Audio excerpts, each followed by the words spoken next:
भारत के जहाज़ों के आने में देरी क्यों हो रही है? टोल टैक्स नहीं तो फिर क्या वजह हो सकती है? एक अहम पॉइंट है कूटनीतिक तौर पर साथ खड़े होने की।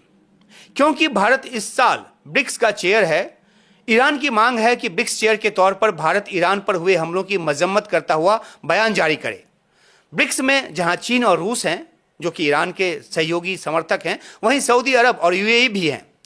तो एक मत से ऐसा कोई बयान जारी होना तो मुमकिन नहीं है जो ईरान को फेवर करता हो, और ईरान भी इस बात को समझ रहा है। तो फिर और क्या चाहत हो सकती है ईरान की? कोई लाइन ऑफ क्रेडिट जैसा मामला तो नहीं है जिस पर पेंच फंसा हो। वैसे भारत ईरान को कोई सीधा कर्ज नहीं देता, हाँ विशेष परियोजनाओं के माध्यम से लाइन ऑफ क्रेडिट देता रहा है, जैसे कि चाबहार पोर्ट के विकास के लिए। और इसके लिए 400 मिलियन का जो लाइन ऑफ क्रेडिट है वो देने के बाद भारत अपना हाथ जो है वो खींच चुका है, और वजह है अमेरिकी प्रतिबंध।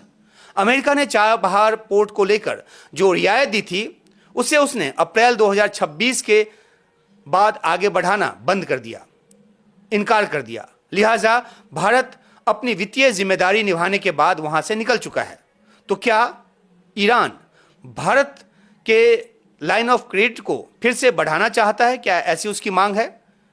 और क्या वो सिर्फ ऐसा चाबहार को लेकर चाहता है, या फिर युद्ध से जो तबाही मच रही है वहां पर उसके बाद पुनर्निर्माण में भी वो भारत से सहयोग चाहता है? ये पॉइंट मैं इसलिए कह रहा हूं क्योंकि आपको याद होगा कि भारत में ईरान के जो राजदूत हैं मोहम्मद फतह अली, उन्होंने एक छोटा सा बयान दिया था जब हॉर्मुज स्ट्रेट से 2 भारतीय जहाज़ों को आने की अनुमति मिली थी, और तब उन्होंने कहा था कि एक राजदूत के तौर पर वो मानते हैं कि आगे भारत अलग अलग सेक्टरों में ईरान के साथ सहयोग करेगा। मुझे तो लगता है कि ईरान की ऐसी कोशिश जरूर होगी। ईरान जानता है कि भारत सैन्य तौर पर कभी उसकी मदद नहीं कर सकता, लेकिन विकास परियोजनाओं और मानवीय मदद के तौर पर हाथ बढ़ाने से भारत को दुनिया की कोई ताकत नहीं रोक सकती।